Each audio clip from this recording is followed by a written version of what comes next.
I got to be honest, man. I made a promise that I was going to leave these on the Jet Black Air Lounge platform. And then I began to see that Attorney Dennis Sperling was addressing the topic. And so I had to ask, in order for me to say what I know, I had to ask my subscribers if they approved of me responding to Dennis Sperling's points on YouTube, or should I just keep it at the Jet Black Air Lounge? But only one answer, and he said that the points would have to be public, and so therefore, because if I reply to Dennis Sperling's points, then I would have to reply publicly. I will address one particular point right now, and that is that Dennis Sperling says, well, I didn't run. Why did you all run from your countries? And I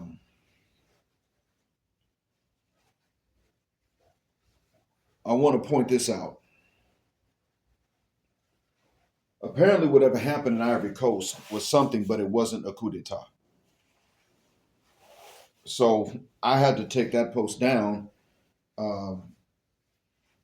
because it's not what the case was. But I do understand why it is that if you are African,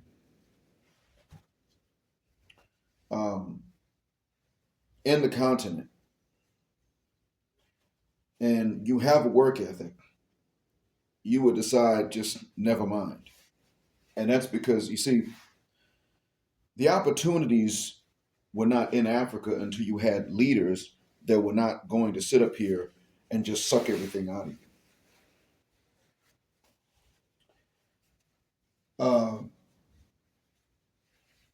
There was more than one prince in this particular kingdom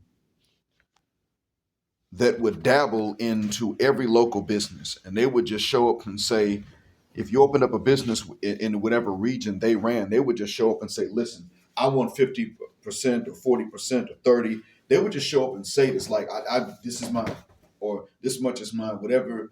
There's no taxes, but they would just move in like little extortionists. Now, this is not the case now. They would have everything stripped from them, and it would be put, if it can't be returned back to every business owner, it will be put back into the state or reinvested back into that particular region over which these particular princes were the leaders. So there was one particular prince that was doing this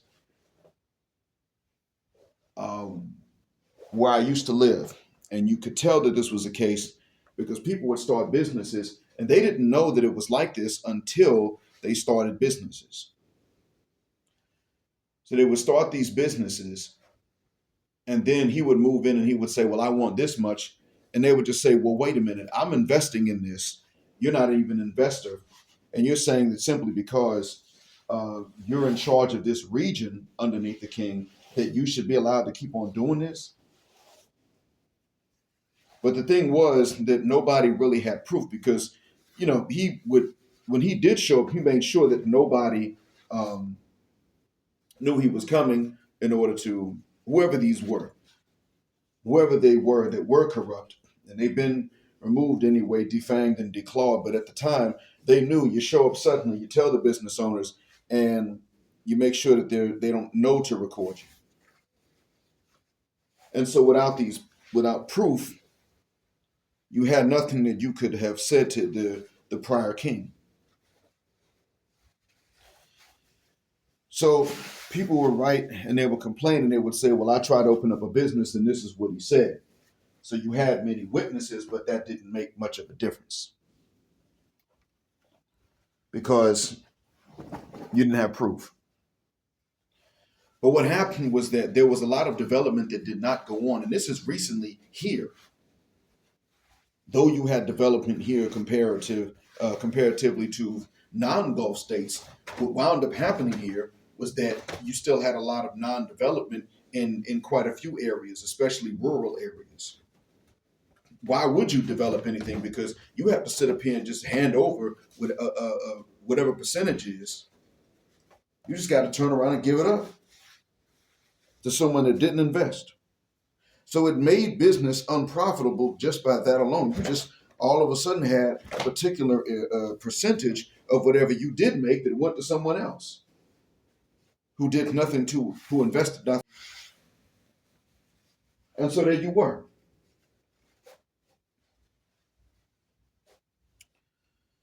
So people here didn't run, but they would just rather work a government job. They weren't really going to start off too many things, and if they were, they weren't going to do it where they lived. They were going to have to do it in maybe some place where it was very, very, very competitive, but at least they weren't going to have to just fork over some large percentage of what they made. So they might go to Jeddah or Riyadh or something of that nature. Apparently, this wasn't happening there. Now, these guys, just shit, damn fuck. That's why I'm a jerk. Phone just fell for nothing. Glad I didn't start this with the peace greeting. So they've been since defanged and declawed. And this was why it was that a bunch of them were put into the Ritz-Carlton and questioned about their wealth. And some of them were able to show that they got it through other means like investments. And that was fine. Others were not able to show this. And then and they had to give up what they could not explain. Some said, that was an extortion. That was a big shakedown. Well, I wouldn't be in a position to know that it is. But what I can say is that if it was a shakedown, it was a shakedown of those who have been shaking down business owners and investors in their own areas. With this being said,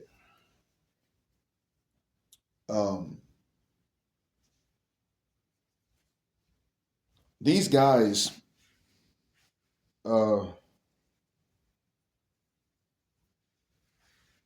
they're not there anymore to put a stop to it. So you have more citizens that are willing to open up and invest by opening businesses up. You have more and more of them that are willing to do this.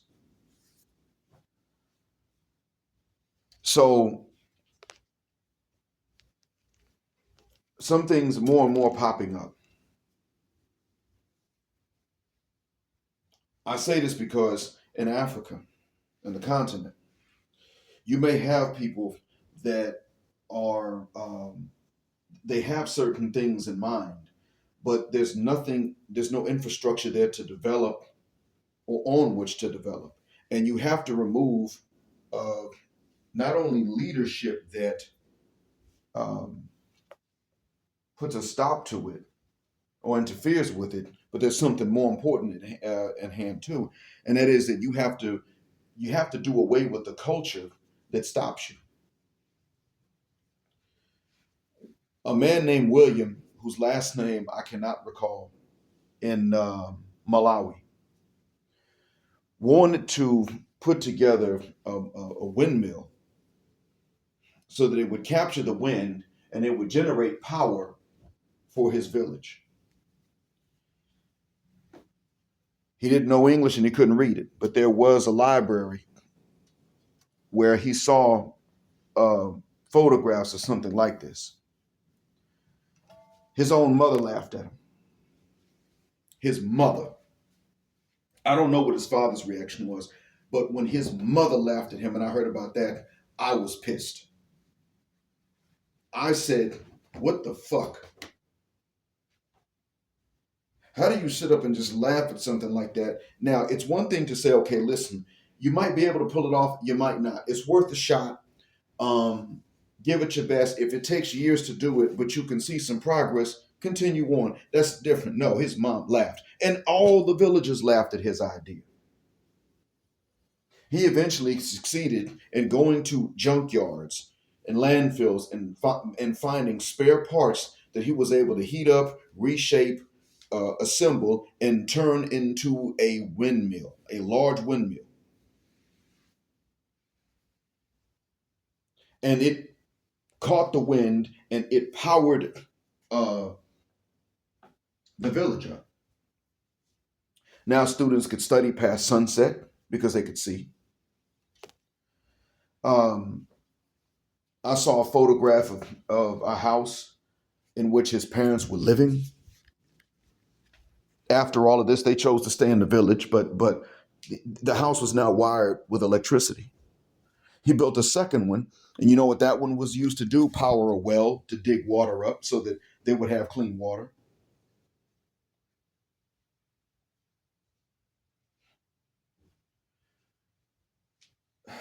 You know, gentlemen, you have a culture in many of these places, as well as leadership, that just stifles progress. They just put it to a stop. And that's one of the things that Ibrahim Traore put an end to, at least where he is. Now, there's a journalist from somewhere else that's saying, no, that's not the case. I think there's a journalist in Nigeria that's saying that all of this is coming from inside the country, and that's not really what's going on. He's sitting up saying that Traore is lying. But Traore seems to be entirely too busy for this. And the way that Traore moves is like somebody who expects to be targeted. So, well, you don't expect to be targeted if you're playing ball and being a corrupt despot in the motherland. Because in order to do that, well, most of the time your funding comes from you getting kickbacks because you cut deals with those who extract the resources and the minerals. Traore is not moving like that. Guys who tend to do that also have personality traits that make them want to show off and be ostentatious from time to time. He's done none of this. We don't even know his wife's name, his kid's name.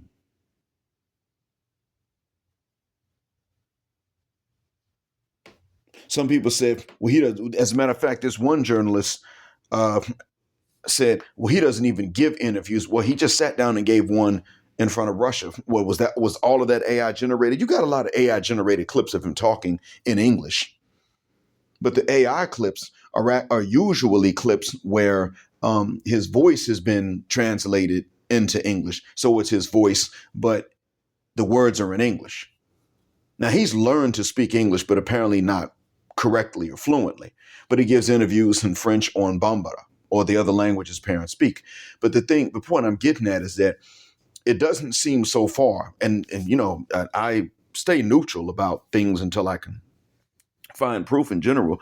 But it doesn't seem so far that that he's just a bunch of lies. It doesn't seem like that.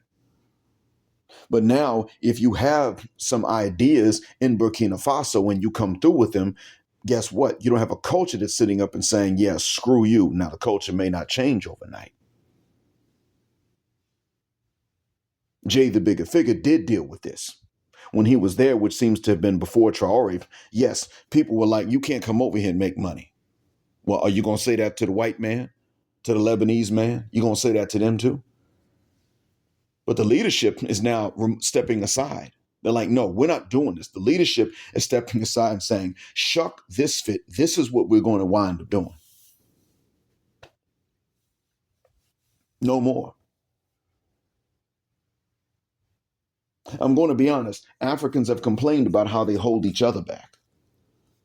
So I understand why it is that if you are African and you are educated and you want to do something with your life, you don't stay on the continent. I understand why. Because frankly, Mr. Sperling, let's look at the part of the country in which you live and the part of the country from which I also came, from which I grew up. Now, you moved to the Gulf Coast, so you were sort of able to insulate yourself because you moved there on your own terms. I was born and raised there.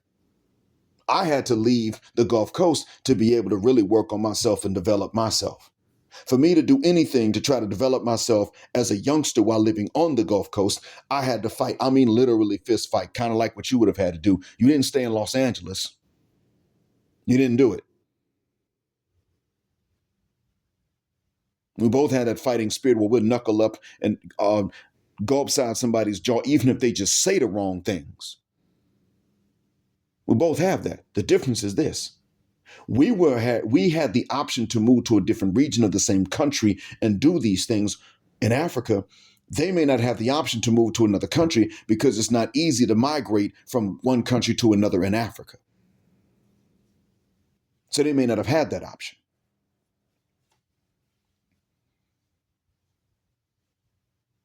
So then what they do is they migrate where they can migrate. And the sad thing about it is that it might actually be easier for them to migrate from where they are to Western nations. Because while they may have to fight to get a visa to a Western nation, and it's pretty difficult, the sad thing is that for them, it's like they can go into another country and stay for a little while, but they can't live there and work there without a job offer. Who got jobs to offer? If the locals don't find enough jobs, who got jobs to offer for somebody from the neighboring country next door? And Africans have been traveling more than what we think across each other's boundaries. But the point I'm getting at again is that it's not that easy.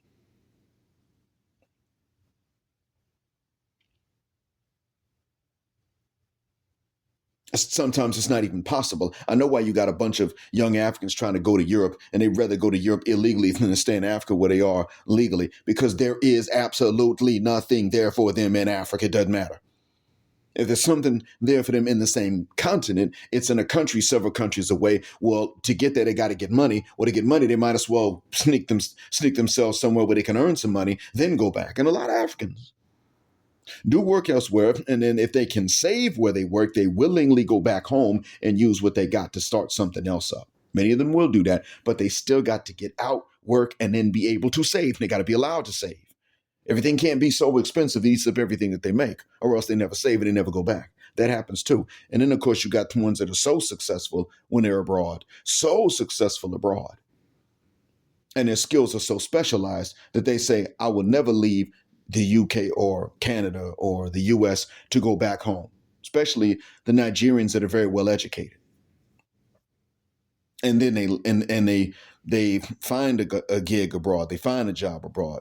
Now, many of them, of course, you do have many that are well educated back in Nigeria, but if they're well educated and then they find something abroad, they can't go back and do as well. So what they do is they work and they try to retire abroad, but then they're raising their kids. And a lot of those men, Attorney Sperling, are busting their behinds to take care of their kids and their wives. And then they're older and they're exhausted and they're tired and they don't have much to show for it. And ain't nobody staying with them. The kids are staying, they finally do go back home, but the kids are staying in the West because that's where they can earn a living. And the mom is staying with the kids because she's related by blood to them. She's not related by blood to the husband. Because even in Africa, sir, the men are considered to be just not that worth much. Just not worth that much. There is a certain percentage, and I don't know what exactly it is, but there's a certain percentage of the misandry we face in Black America that comes from the motherland. So as far as why they leave, I get that. We can't really blame them for that. We can blame them when and if they go to the States and start talking trash about us. And most of them ain't doing it. Now, a lot of them may disagree, but most of them don't go to the States and start talking trash about us. But if they do, yes, we are well within our rights, and actually we're obligated to defend ourselves and talk trash to them and say, how about you fuck the shuck up? You don't know fuck the what you talking about. You don't talk to us like this, you bun of a sitch. Take your little sellout ass back. That does happen. Liberia used to allow dual citizenship, and then they stopped. There was a point where Liberia started saying, we're not allowing that anymore. No more. You can visit Liberia on a U.S. passport, but you're not going to sit up here and then bring back a U.S. passport and then live here like you were Liberian. There's no more dual citizenship. You enter the country, there's a time you're going to have to bounce, leave out, and come back in. Or you're going to have to go through immigration procedures. We're not doing this anymore. Oh, you Liberian, now that the war done stopped, now that the war ain't there no more, you Liberian, you gonna come back here with a U.S. passport and then just stay here? Because the U.S. don't allow that for us unless you declare refuge, unless you seek asylum, and they give it to you.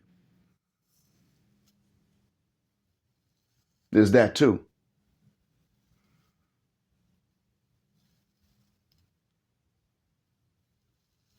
And so I'll tell y'all straight, man. And Liberians are very much, believe it or not, on a one-to-one level, they're very easy to get along with for us. Very much so. They don't, even when they do disagree with us, they'll also say, yeah, but when we disagree with y'all, we also disagree with ourselves for the same reasons, because they're very similar.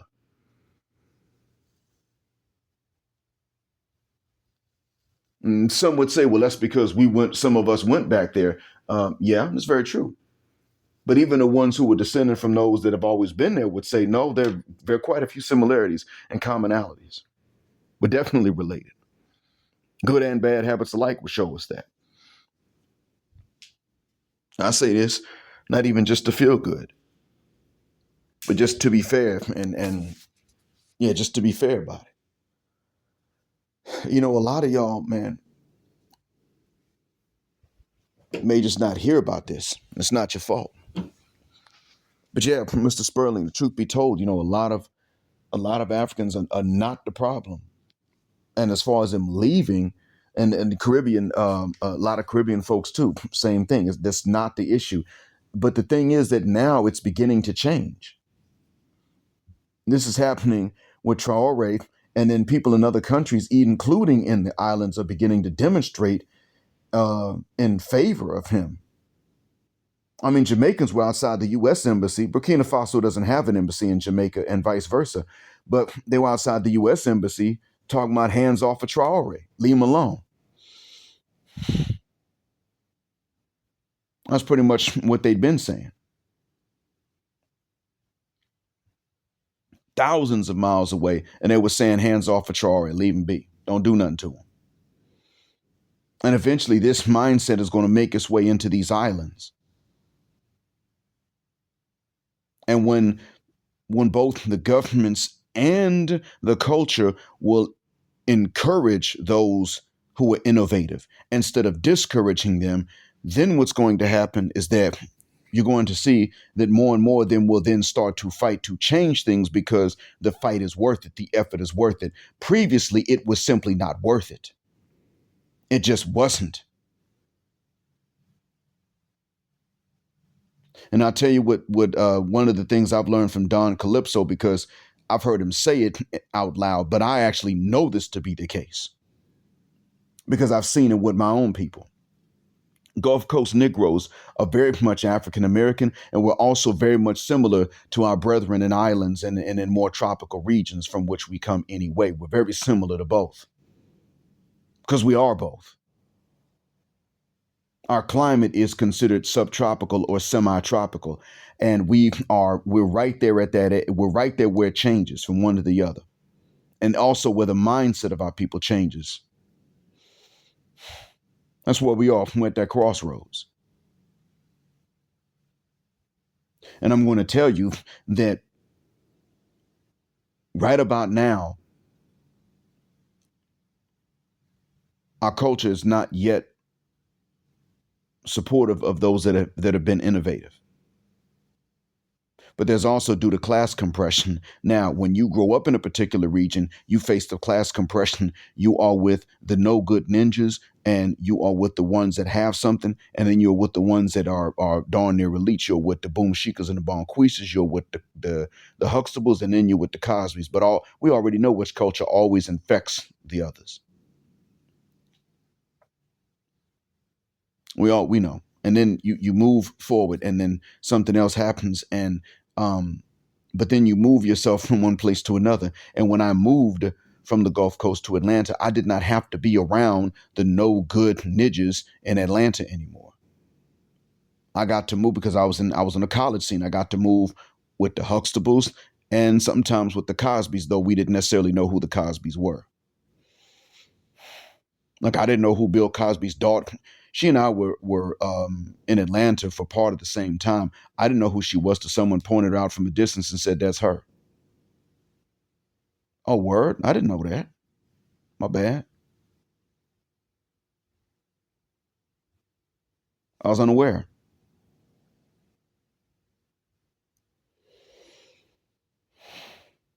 But anyway,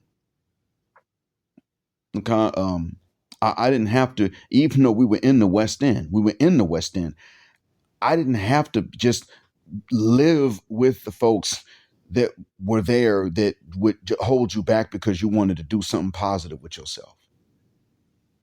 And it's not just about what they say, because you can stand up to that. But the point I'm getting at is that if you were that type of innovative person and you happen to be around the wrong N words, whether it was the Gulf Coast or Atlanta, they would violently punish you for being that way. They do that here where I'm living right now.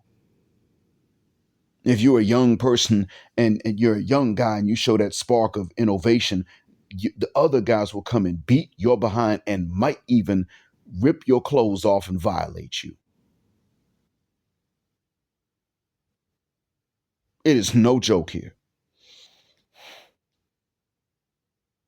Even here, you get into these rural areas and it's far worse. I got students who, because of how good they are in English, were called zesty, although not literally the word, but the translation of it, whatever the hell it is. I still got students now. Most of the time, my trouble teaching the students I teach is because I'm saying to them, listen, you're going to have to be Darfur. And they can't do it. They can't bring themselves to even be 30% Darfur about learning the language that they need to learn to make themselves bilingual to compete in the job market, because bilinguals compete in this job market. They're the ones that are competitive. No longer are people that are not bilingual competitive in the job market at all. They are not competitive. No one wants them. No one wants to hire young folks that come out and they don't know anything in any other language. I mean, they prefer English, but if not English, okay, do you know something in any language at all? Nope, just Arabic. Well, that's not good enough.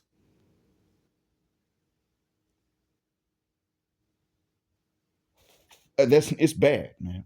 If you want to be monolingual here, it is bad for you. I've had students who are monolingual come and beg, not even my students. They were trying to get in somewhere else, like a job or a program or something. They would come just beg, and I'd be just, please talk to this guy and talk on my behalf. And I'd be like, bruh, tell him what? I don't even know your name.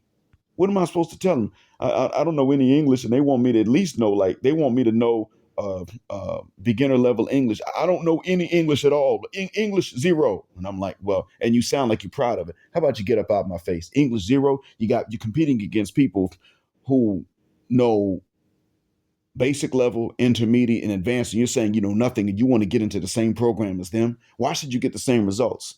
You had English classes for free when you were in school. The teacher's no good. Yeah, you know what? Everybody says that too. Listen, what's your favorite video game? And they'd tell me, and I'd be like, yeah, you didn't need a teacher for that.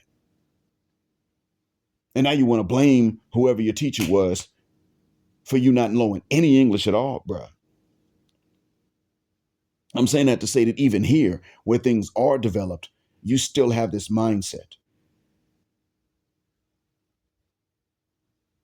Even here within the kingdom, people have to move from place to place sometimes in order to develop themselves. Because if they stay where they're from and where they grew up, in order to not get their butts beaten, they have to just they have to hide that spark, that genius, that intelligence.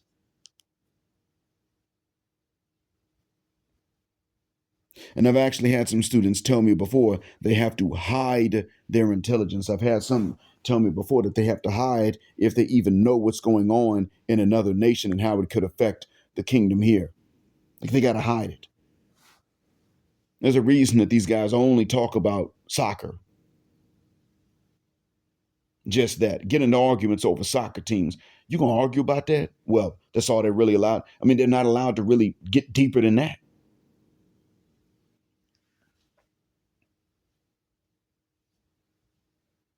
It's bad, man. There are cultures in many places where they simply just hold back intellect. And unfortunately, this has happened in the motherland.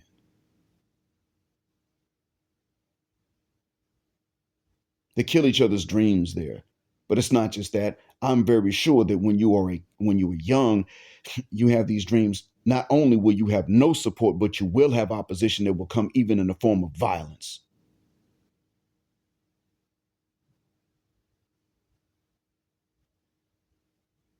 Here, you got kids who will cheat because if they don't give answers during an exam and the other kid fights them, their own parents will turn around and then fight them or beat them and say, "What kind of friend are you? You didn't help your friend on the test."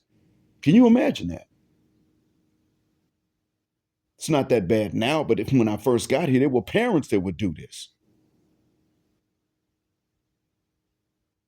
I've had students come to me and tell me before, because I don't let anybody cheat.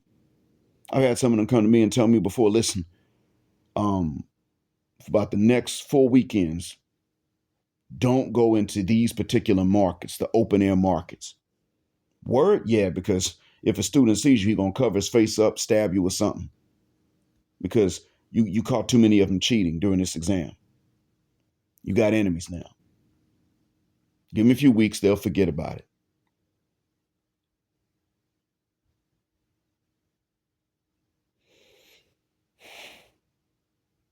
It's like that. And I'm a teacher from elsewhere. I'm not even a teenager. Teacher from elsewhere because I won't let them cheat. And I was like, wait a minute. So you mean to tell me that they're willing to resort to this? And some of them even said, yeah, one student told me once before that when he didn't cheat in high school, he later on saw the kid coming to him that he refused to give answers to. And there were a bunch of people with that kid. And he woke up in the hospital after that, and there were stitches in his head.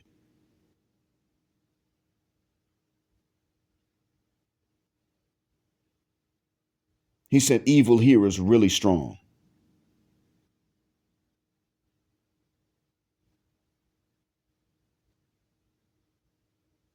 If you talked about how they didn't have to cheat in order to pass, some of them would laugh at you. What do you mean I can pass an English test without cheating? What do you think I am? I wish I was making this up. So you have these students here with this mindset, and this is a developed nation. You thought it was just us. No, no, no. This mindset, this anti-intellectualism exists in a lot of places, especially amongst the youth. And it goes into young adulthood. And so when you have something to offer, you need to get something in exchange for what it is that you got to offer. Why offer it for nothing? And just like we say to Mr. Sperling, just like we tell young black men, listen, don't be selling yourself short to these boom shikas and bonquishas and sophisticated ratchet sapphires that don't even think you're worth anything at all. Well, it's the same thing. If these guys are innovative and they start fighting to change things back home without the proper leadership in place, then they're actually selling themselves short. If they're not able to kill some people and get away with it, then it's not worth the effort. It's just like me back in my hometown. If I'd stayed there and tried to make things better in my hometown, I would have had to kill some people and I would not have gotten away with it. And I would have been in Parchment doing life. That's where it would have wound me. Or the other option is I could have completely left our community behind, our people. But in order to survive in the other community around them, I would have had to become one of those conservatives or Republicans. That's what it would have taken. Things are changing now, but they ain't always been that way. And I hope that answers the question as to why it is that they would rather try to give what they got to offer somewhere else.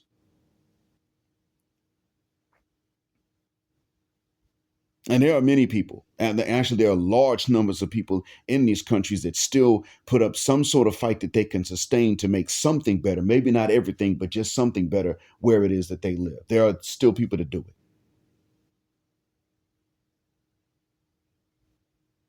It's still there.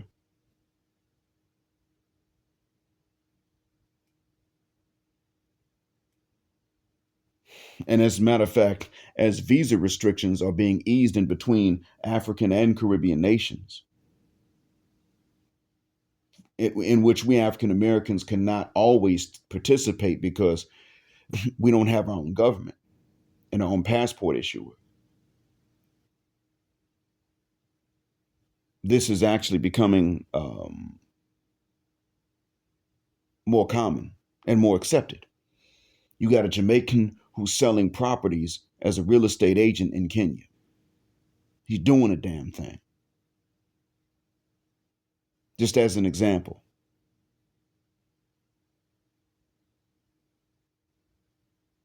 This is what's going on right now. So it's what you were saying that people should do. There are people doing it, but they're unsung. No one's talking about them that much. You got to dig to find them. I just happened to. As a matter of fact, my wife was a big help because her major was international relations. And so she was accidentally a help to me in finding out about how different black folks now with different nationalities are moving into each other's nations and bringing their talents and skills there. Because why? Well, simply put, they're adults when they do this. And as adults, the people there are not going to sit up and say, oh, you can't do that.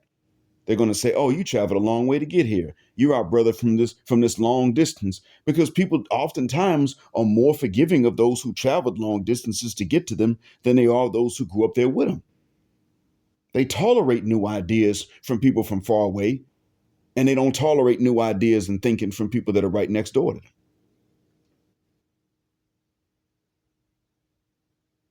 People find themselves more willing to learn when you come from a long distance from you. They'll learn from you. But when you're right next door to them and you find something new to teach them, they're like, no, not doing that. No, nigga, you from here. Stop putting on airs. You just like me. You ain't shit. You ain't never been shit. You ain't gonna never be shit. Don't be trying to talk like you something. Then you come in from a long way away and you got a different accent, but you can still speak the same language. And they learn something new from you and say, yeah, man, you know what? That's actually pretty smart, man. I'm glad you came here. Can you imagine that? That's what they face in Africa. And with more nations de-restricting travel in between them, you're going to see more of an exchange of ideas. And the ones that are stagnant are just going to be left behind. Now, see, it used to be that the ones that were stagnant, they left themselves behind. But everybody didn't necessarily leave them behind, because they could go up to anybody and be like, you made it big. Why don't you help me out? Because you know that type of entitled mentality is everywhere. You can go to the South Pacific. As a matter of fact, if you or I were to go to one of the South Pacific islands and we started with a business, then met the people, they would respect the boundaries of the business. They wouldn't be going and asking for discounts, stealing whatever we're selling, stuff like that. They wouldn't generally do that. They do it to each other, not us. But if we went there and we blended with them first and learned everything, then open a business, they say, no, you one of us. You can't sell this. We're going to take it. Everything you have belongs to all of us. So there's no development. Because why work hard if everything that you earn is just automatically the property of everybody anyway? Start a poultry farm in some of these South Pacific islands, and you're from there. Everybody will come and just grab a chicken. They don't have to pay. Now they know it's stealing. They're not going to tell you, hey, listen, I helped myself to one of them chickens yesterday, but look, I got some lamb over there. So here's this lamb. It's nothing like that. No, it's just, wait a minute. You got a bunch of chickens all over here and you hoarding the chickens. You're hoarding them in one place. Never mind that you're selling them. You're hoarding all the chickens in one place while we're over here hungry. No. That's how they do it. That's what holds people back. And if you get up and go to somebody and say, listen, nobody was at my place yesterday except you. All right. You're on camera grabbing one of them chickens. Give it back. Other people would be like, man, you hate that man was hungry. Let him have that chicken. Why you being greedy? You acting like you high and mighty, like you bet all that gang up on you. That's why it is that a lot of people, if they have a talent and they can get out, they say, you know what? I got to leave to better myself. You studied in Louisiana. You knew a lot of guys like that. They were from there. If they stayed there trying to better themselves, they would have been physically fought in order to not better themselves. And nobody would have come to their aid. You had some fights in college. How you gonna have fights in college? Well, you know, based on where you studied, I understand. I'm not even blaming you. You had fights in college because where you went, I'm not saying it's out of hatred for Southern, but for the first few years anybody's at Southern, it is a nigger high school. Now, when you get into the upper classes, then that's when it stops because you don't graduate from Southern just being a low down, no good, stereotypical nigga, but you can get into Southern like that. You weren't the type to start fights. That's why you were able to graduate. But you had to go through that beginning where you were in there with some niggas that start fights. They were still on that high school mentality because a lot of them are from the surrounding areas.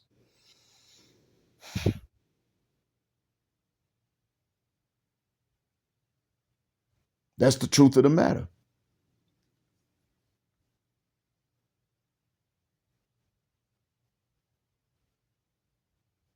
Some cats I knew that went to Southern. They came back, and as familiar as we might be with New Orleans and Baton Rouge, these cats, when they went to Southern, they lived there. Some of them came back for the breaks, summer breaks. I'm coming back from Morehouse. They coming back from Baton Rouge and sometimes Suno. And they would sit up and saying, man, those guys that are from there are no good niggas. The first 2 years they were saying that. Some after freshman year, some after sophomore year, and some after junior and some after graduated. They didn't say this anymore. They didn't talk like that. But they were like, yeah, man, man, I mean, they might be our cousins, but we can't hang with them niggas at Southern. Or if you do, you got to hang with the Huxtables. You got to find the Huxtables. Baton Rouge and New Orleans got the Huxtables and the Cosbys, but they would have to actively seek them out and hang with them because there are so many locals at the university, so many of them, that they had to find the circles they could hang with in order to stay enrolled so they didn't fail out. Yeah, it was bad, man. It was real bad. Messed up.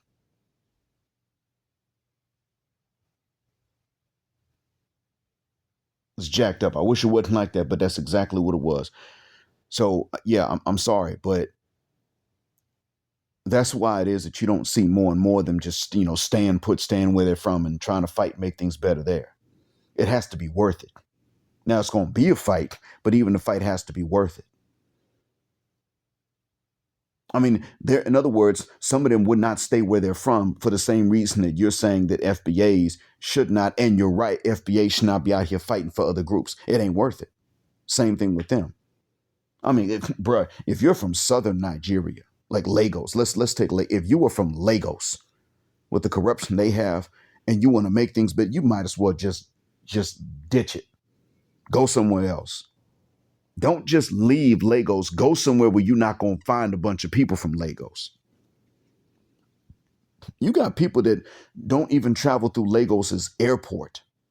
Like they're not willing to go through Lagos's airport. I met Nigerians who said they will only enter the country through one of the northern or the Abuja airport, but not Lagos. Out of the question. They ain't doing it.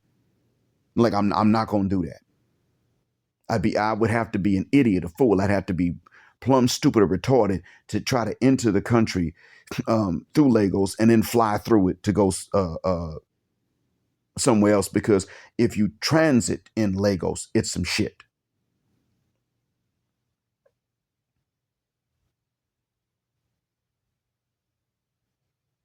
And ain't nobody gonna put a stop to it. Y'all look, and look, the rest of y'all listen, y'all really want to know if you want to know what it would have taken for Nigeria's corruption in the South to really come to damn near a grinding halt or a snail's pace crawl, you want to know what it would have taken? There was a time when the northern states went into the Sharia. Robberies and rapes disappeared overnight. If they had taken the South by force, same thing would have happened nationwide.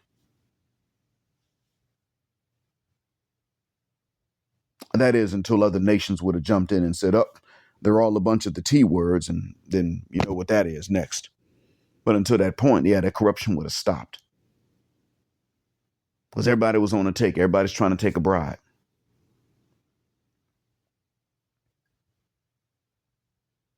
Everybody knew. I mean, if everybody around you's taking a bribe and you're going to be honest, all you're going to do is just wind up impoverished compared to them. They know this. This was a problem in Liberia at one point. So, yeah, unfortunately, many times Africans who have the talent have to leave. They didn't have a choice. And that's changing now. And I don't know how long it's going to take for Africa to do a complete 180-degree turn. I don't know.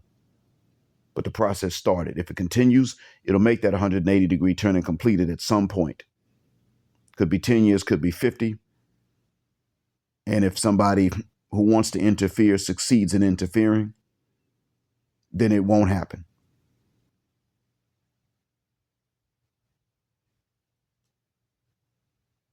But that's why you don't see them in large numbers staying there. And instead, you saw them working hard to leave. As good as some things were there, other things there really sucked. And in some places still do.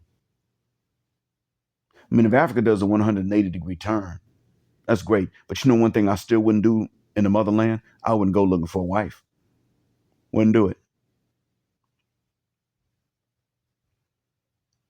You can hang that mess up. I found a good wife right now who happens to be from there. So I got lucky. But going there to look, no. They're too rough. When's that going to change?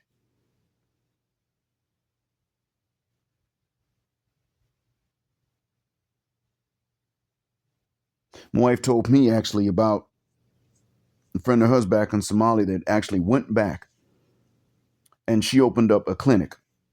She had medical training. She went back and opened up a clinic. And I think her mom was already there. Do you know that some non-doctors who already had clinics opened up because it wasn't being regulated at this point went to her mother's house looking for her and warned her mother, told her mother to warn her that if she didn't shut her clinic down, they were going to kill her? Because they weren't real doctors, she was. So instead of him saying, well, you know what, maybe we should at least learn from her and try to become real doctors, they're like, no, you're competition, so you get out. They're in the wrong and they threaten her for being in the right. That actually happened a while back. And she packed up and left.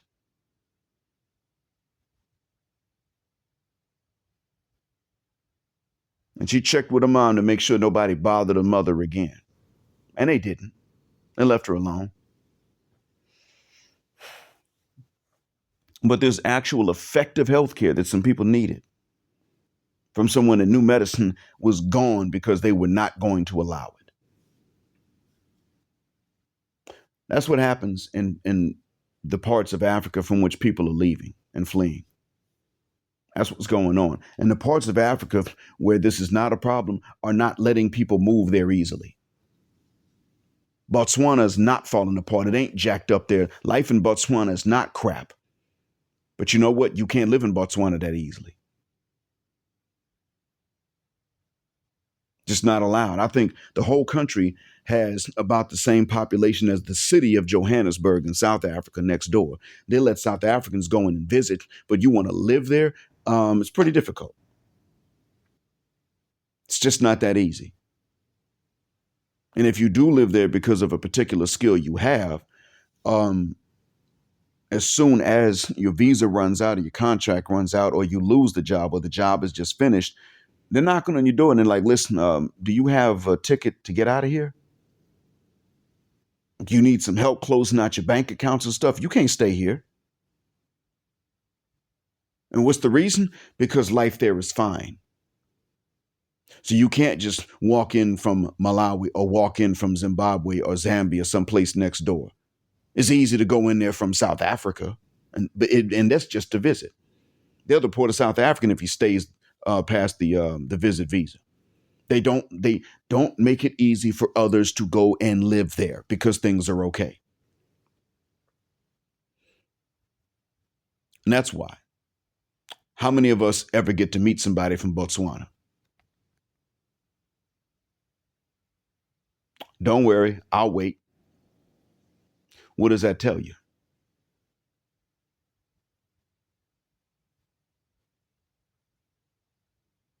It was like in that Black Panther movie. Well, why don't you let they discussed that? Why don't you let people move into Wakanda from the neighboring countries? And Wakanda was keeping its development a secret. And one of them sat up and said, well, people tend to bring their problems, so we're not doing that. We're not going to allow that. Yeah, I guess not.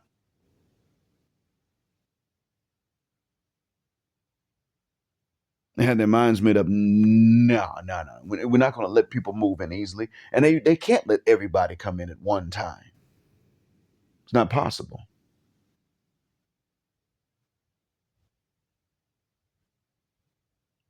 Not and keep things the way they are.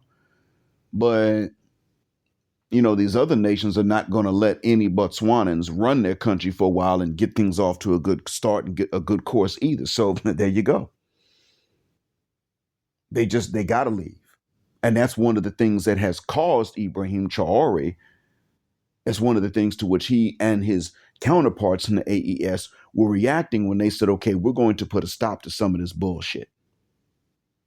We're going to put a stop to this, and the other, because we're no longer going to continue things as they were that made a bunch of young people leave and drown in the Mediterranean or wind up in human markets in Libya, which were rumors before they were reality.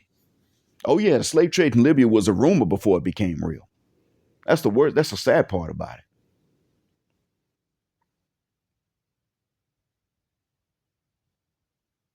A lot of times they're not even really being held as slaves. They're being held as hostage. And that leads me to another thing. Who the hell wants to move to Libya now? You go to Libya to go through Libya at this point, but because they perceive that life there is better than it is in Black Africa, they make it difficult to get in. Imagine that. So if you want to be innovative and you're talented and you know something that's going to make things better, oftentimes you got to leave. And this is by design. But Mr. Sperling, that's the reason. That's the answer to the question. It happened to you. It happened to me. It's just that you didn't have to leave the country to do it. I didn't have to at first. And then eventually I had to leave the country because the economy changed to where there was nothing there for me. Nothing. And my luck actually would not even stop. I mean, to put it in a nutshell, for me, when I was in the States, God was against me. He didn't back me up until I got serious about leaving. And then he backed me up on that. And now I left and I can do better here. Which reminds me, I mentioned in a previous recording that the first time I was ever paid late was this month, and that's only been by a day. I got it a few hours ago. God is not against me here. As merciful as he was when I was in the States, he is very merciful to me here. People have always had to move no matter what. And that's what we saw with them. They were unfortunately forced to move at a higher rate. But that's what you're saying, Mr. Sperling. And I don't want you to have to move. But you see, you can fight in the legal system where you live, and that does make a lot of difference. You can fight in that legal system where they live. If they want to make anything, if they want to make one thing better, they have to turn around and fight with violence. And then they got to fight with guns. And eventually they wind up having to fight the law with guns. And that's one of the things that leads to some of these coups d'etat. At some point, you really want to make things better. At some point, you're just going to have what Don Calypso said you got to have in order to rule a lot of black folks. You're going to have a benevolent dictatorship. You don't oppress the people, but you do not tolerate dissent if the difference between right and wrong is clear.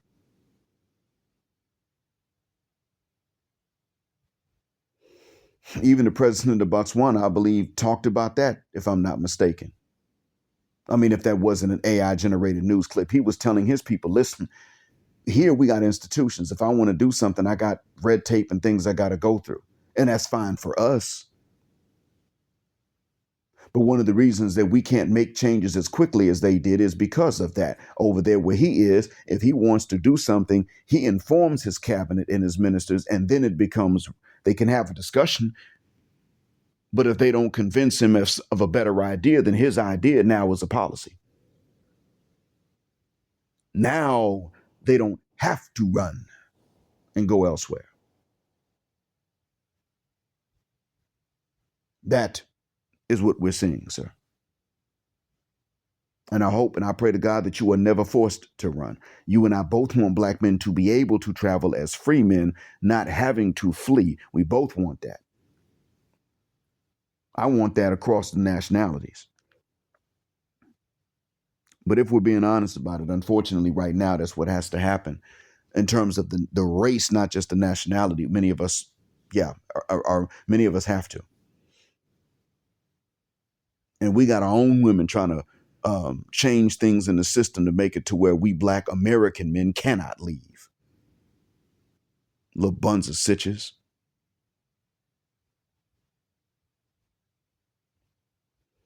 There may come a day when I can't go to the U.S. I get a passport abroad, but can't go to the U.S. That day may come. I hope not, but that's a possibility.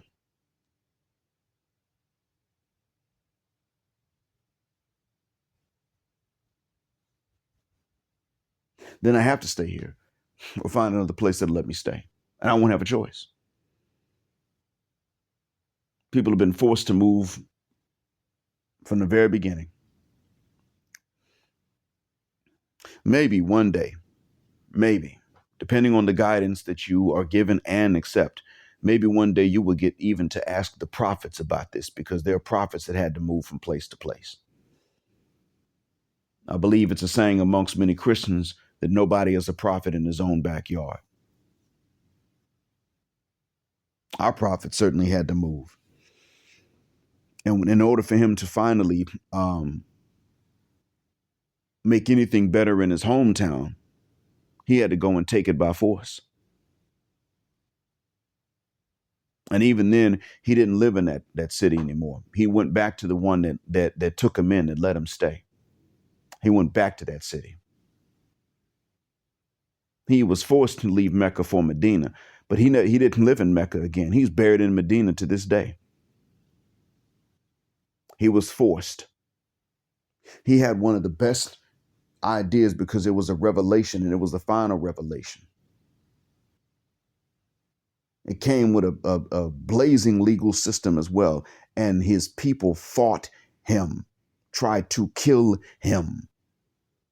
And when he finally took his hometown by force to make things better there were many that turned on it. They turned on a dime and said, listen, we want you to come back. This is your city. You're from here. He was like, no, no, I'll take it over. Yeah, sure. But I'm living in Medina. You had your chance. You screwed it up. And in all honesty, when it comes down to the entire Gulf Coast, I'm not playing. The entire Gulf Coast. I wouldn't go back to live there unless it was by force, or if a family member needed me to look after them, then I might. The only other way, if it wasn't for that, the only other way would be if I were going to have so much money and power that I called shots. And believe me, if that's the case, it's going to be the Sharia. Yes. And I will enforce it more strictly on black folks than I would anybody else, because I want what's better for us first. All that booty shaking, public twerking, public indecency, public immodesty. Yep, we catch it first.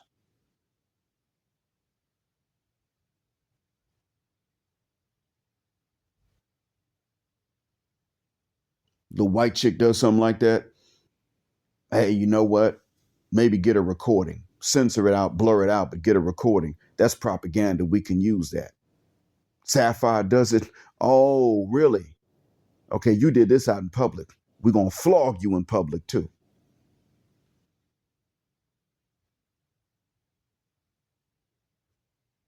Bars? Nope. Mm-mm. Not for us. But that's a topic for another day. The point is that I would make it a place. If I were there, I'd have to have the power to make it into a place from which no longer would the square brothers, so to speak, have to leave in order to make things better for themselves or anybody else. No, I'd make it a place in which they're on top, and the ones that are swagnificent according to stereotypical standards. I mean, not confident, but the swagnificent, all the negative stereotypes. The most idness would have to be the ones that have to leave, and that would be just to keep their heads attached to their shoulders.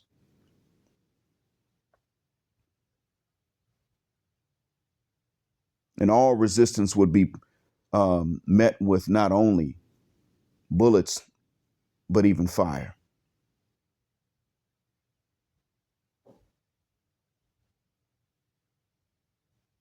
Man, you ain't gonna shut down my block. I'm sorry, who are you talking to? Not only would they be shot to be taken into custody, but they would be electrocuted to death in public so that everybody could see them peeing and crapping on themselves as they passed away because they got the nerve to sit up and say that their block ain't gonna be shut down. Yeah, the hell it is.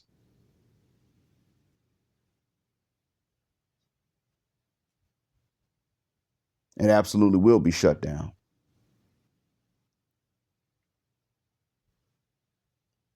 And again, I'd probably be killed for that. And that's one of the reasons why it is that even without having that power, even without this being a question, even with this being nothing more than a flight of fancy in my head, I still probably just should stay outside the states except to visit because it's an environment that was so resistant to any positive influence from me that at this point I don't think Nigga America deserves my efforts on the ground trying to help.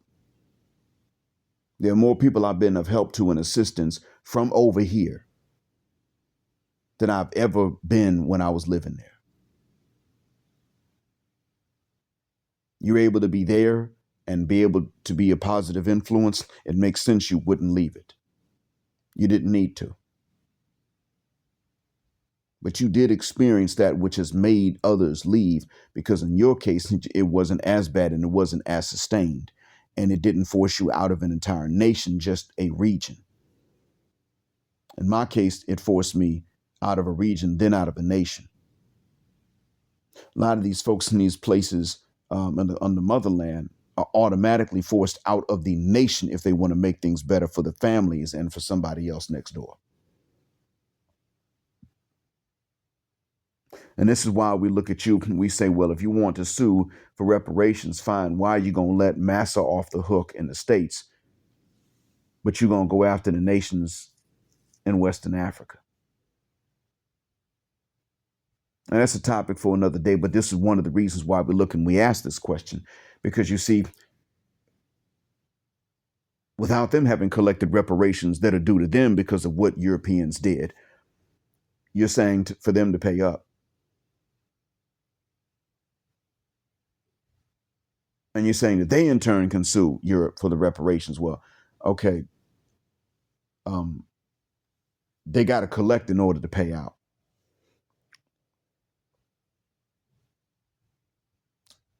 Anyway, I hope that this helps. Thanks for listening. And as always, Black Heart, Black Mind, Blackout. Assalamu alaikum, Black heterosexual non-select male power because they don't like it in Black patriarchy until extinction at Judgment Day. Thank you for flying with us here again on Jet Black Air, where the phrase jet black is also a verb. And before I finish signing out, I do recommend that you all go to the Jet Black Air Lounge and subscribe. This is a good time to do it because now we're at 90 confessions. The confessions are not the only content you get on there that you don't get elsewhere. But at this point, that is the longest, most complete series I got right now. 90 as of the time I'm recording this, the 26th of May. A few of them, just a few of the of the 15 that I posted today,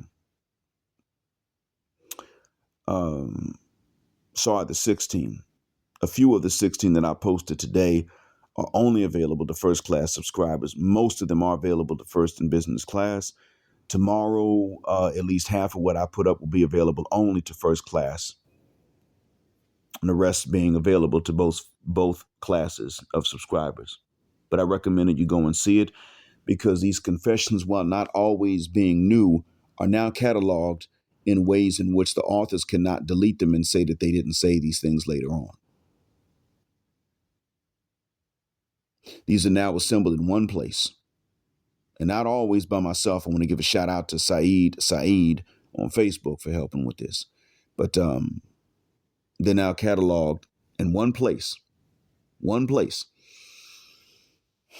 And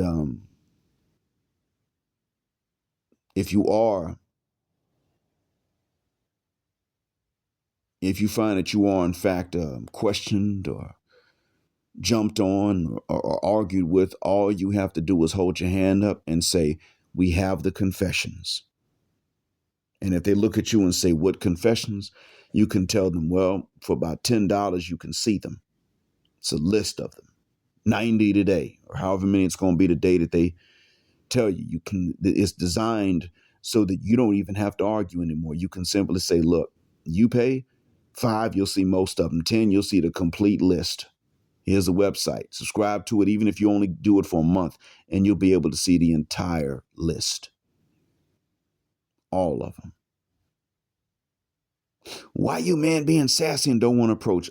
Nope, not being sassy. It's not sassy. It's something else. It's the confessions. What confessions? You know what to tell them. You know how to answer that. Why you men don't plan dates anymore? Tell you what. Go to this website. You could pay 10 for just 1 month, and for that month, you don't want to subscribe every month? Okay. For that 1 month, you could see all of them. 5, you could see most of them. That'll show you why. Why you men ain't trying to get married? Well, let's see here. We got the confessions. What confessions? Yeah, ditto. So